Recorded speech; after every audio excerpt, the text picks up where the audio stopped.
Gaming Bolt presents 15 features we don't want to see in Mass Effect Andromeda. We have a lot to cover here, so let's jump right in. Lazy shooting mechanics. Weapons need to be the main focus going forward. Strengthen out the angles, scopes, crosshairs, and precision aim first and foremost. Even if the character does not excel in certain weapon classes, that should not mean the weapon becomes nearly impossible to use. Dark atmospheres everywhere. Mass Effect had a somewhat 80s style Blade Runner vibe about it. Dark, moody, mysterious, those are fine elements to have in a futuristic game, of course. But what if we try some new atmospheres? New aesthetics we haven't seen much of. We need some mesmerizing, colourful worlds where we feel explorative. Same alien races from the previous games. Andromeda is not the Milky Way. It is in fact a whole new galaxy very, very far away. Would it make sense to shift over all the same alien races we had in the original trilogy to Andromeda? No, that would be insane. This next game needs to make a fresh take on a whole new set of alien species and how they interact in this much different time and space. Ship refueling. Flying from planet to planet in Mass Effect consumed fuel. That sounds pretty realistic, right? Realistic, sure, but not progressive. Refueling was an unnecessary hassle in the series. It was mostly used for pacing and limiting mobility on how far the player could travel. There's no real need for it. Unorthodox dialogue choices. Mass Effect 3 was a real troublemaker when it came to the dialogue choices. Leaving out neutral dialogue choices during key moments was unacceptable. Sure, the creators would argue every choice was meant to be definitive for the coming war. However, we as a people don't live in a black and white world.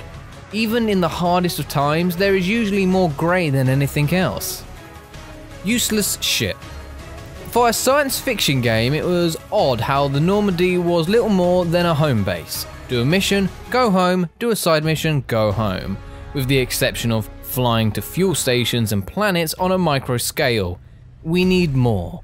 It would be totally amazing to see our next ship with a more substantial role.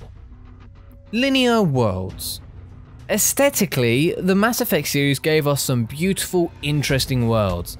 However, it wasn't much fun exploring those worlds in the long run. Andromeda must have worlds designed around exploration. Not enough weapons. It's a bit perplexing that Mass Effect, an RPG that focuses on rifles and guns, is on such short supply. Of course, they made us feel like numerous weapons came later on. In actuality, those were the same weapons with different colours or slightly different attributes. Make Andromeda's weapons more robust and dynamic. Don't just skin over rifles with a paint job. Boring fetch quests. Mass Effect 3 was the king of mind-numbing boring fetch quests. Some quests didn't even require much interaction. A simple sentence with another character could finish up an entire side mission altogether. Andromeda needs to take a few notes from the Fallout series.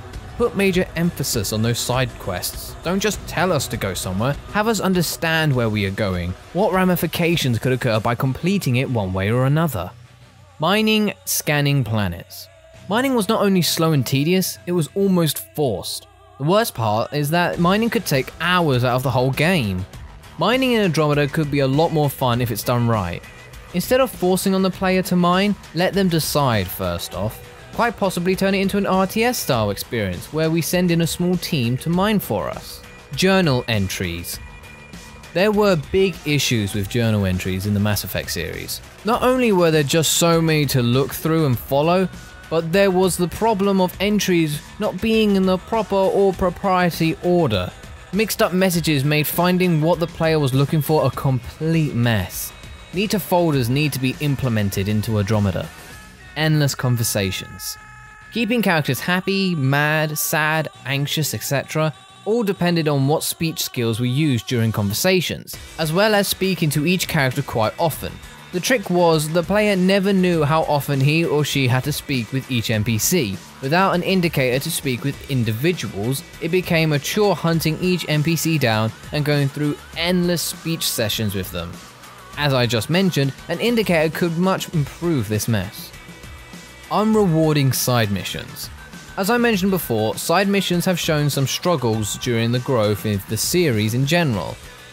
When all is said and done, missions ended with more of a whimper than a bang.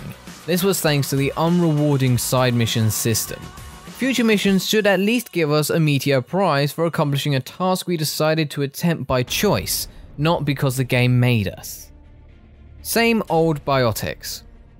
Special abilities in Mass Effect were called Biotics. Telekinesis, levitation, throwing, and a good handful more were brought to life throughout the trilogy. They were cool, but we can't live off the past. Andromeda needs to implement newer and cooler biotic abilities. Maybe add some flair and bang for our buck. Self-interpreted ending. Mass Effect 3's ending was a convoluted nightmare in which we as gamers had to self-interpret and figure out what happened based on our own views. It was complained upon to a point to which the developers added to the ending, hoping to clear up certain issues. This must end with Andromeda if it's intended to be another trilogy. What do you want to see in the next Mass Effect? And if you like what we're doing, why not subscribe? We do awesome videos each and every day. Thank you very much.